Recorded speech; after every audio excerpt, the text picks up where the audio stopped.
Well, what do we know about Florida? Well, we know they were terrible last year, their second losing season in a row. We know Sunbelt Billy's in over his head and doesn't know what he's doing. Uh, we know they're not going to be very good in 2023. We know they're probably going to have one of the worst offenses in all of the SEC in 2023. And we know they're going to hover around bowl eligibility in terms of an overall record for 2023. Those are some of the things you need to know before you start trying to do record predictions for teams, which I usually do in May, June, and July. Uh, Another thing you need to know is who have they played, or who is they gonna play? Woo, woo. But who is they gonna play? Well, let's talk about who is Florida gonna play. First of all, let's give credit where credit is due. Now, there's not a whole lot of credit to give, but we'll go ahead and give it. Florida had one of the best run games in the SEC last year. Now they lose 4 of their 5 offensive linemen, and their offensive line looked horrendous in the spring game. But they did have a good running game last year. A lot of that, I think, had to do also with Anthony Richardson. I like their running back, especially ETN, but a lot of that had to do with Anthony Richardson. He's gone, and they had a couple of what I would consider to be pretty good wins last year. I mean, it's hard to believe, but somehow they beat Utah in week 1, right?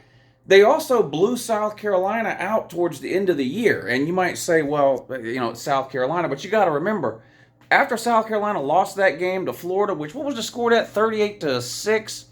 After South Carolina lost that game, they then beat Tennessee and beat Clemson, 2 top 10 teams. So Florida had a couple of good wins. Now, they had a whole lot of bad losses too, right? They lost to Vanderbilt, absolutely humiliating. Lost to a not very good Kentucky team. Probably should have lost to South Florida, but somehow hung on and won that one at home by 3. They lost to Tennessee for only like the second time in 20 years, right? They beat Missouri by 1 touchdown. They got blown out by Georgia per normal. They did beat Texas A&M, which in a vacuum would seem like a good win, but you got to remember, the only reason people don't laugh more about Florida's season last year is because Texas A&M season was so bad. But yeah, somehow you did manage to win at Texas A&M. And then I mentioned the South Carolina win, but losing to Vandy, blown out by Florida State, and then one of the most embarrassing bowl game performances anybody's ever seen against Oregon State. But 2023, clean slate, fresh start for Billy. The Billy Napier, Billy the Kid, out there in Florida. Let's take a look at the schedule. All right, they start off with Utah again, this time on the road, though, and they got to travel all the way out west to play this game. And yes, I'm going to keep saying it because it's true. This is the first time Florida has played a Power 5 non-con road game outside of the state of Florida in 30-plus years. The last time they did it was on the road at Syracuse in like 1991, and they lost. To all the idiots in the comment section, bowl games are not road games. They're neutral site games. Kickoff classics that are played at neutral fields are not road games, okay? There's home games, there's road games, and there's neutral site games, okay? So quit crying in the comments that you beat somebody in Texas in week. Florida played some kickoff classic game in Dallas a few years ago and won. That's a neutral site game. Bowl games that you win, neutral site game. You haven't even played a road non-con Power 5 game outside the state of Florida since 1991. And the reason the outside of the state of Florida thing even matters is because you do play at Florida State, an in-state rival. So, yeah, it's been 30 plus years. That streak comes to an end. You travel, you play Utah in week 1. Utah appears to be a better team, but let's be real. Utah appeared to be a better team last year, and Florida found a way to win. Now, that was at home. This is on the road. Most people I have heard talk about this game in the offseason are leaning Utah, so take that for whatever it's worth. Then you come back home against McNeese State, another non-con game, a game that Florida should be a significant favorite in. But then you play Tennessee at home, and I know this isn't a prediction video, but since I've already said this multiple times on live streams and videos, I'll go ahead and say it again. Tennessee is going to beat Florida by 40 points. That's my prediction. I think this is going to be one of the ugliest games of the season. Florida's going to get absolutely drugged and ran out of its own building. It's going to be humiliating, I think. Tennessee will be a significant favorite. Then you play Charlotte again, a game you should win. On the road at Kentucky, they lost Will Levis, who beat you last year, but they bring in Devin Leary from NC State. I don't know. I'm not going to get into whether he's better or worse than Will Levis, but he is a very experienced Power 5 quarterback who's won a ton of games. He comes from NC State. I think Kentucky takes a step back this year.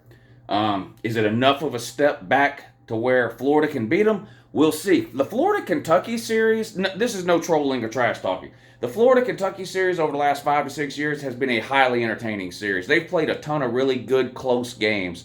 And Kentucky, after losing something like 35 games in a row to Florida, has kind of turned the page a little. I think, is Kentucky like 4-2 against Florida in the last 6 years? I think that's what it is. I could be wrong. Maybe it's 3-3. But anyway, they beat Florida multiple times over the last 5 or 6 years. This game's in Kentucky. It should be a good one. Then a revenge game against Vandy. Vandy humiliated Florida last year. Probably their worst loss of the season, losing to Vandy. You do get them at home this year, so that's good news for Florida, because obviously you can't win at Vandy, but you get them at home. And then on the road at South Carolina, I think this game is huge. This game, to me, could determine whether or not Florida makes a bowl game.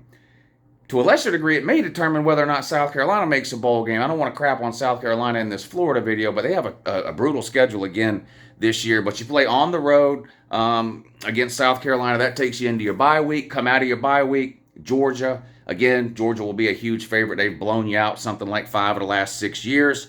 Was it the COVID year, I believe? COVID year was the only year Florida has beat Georgia since, 2017?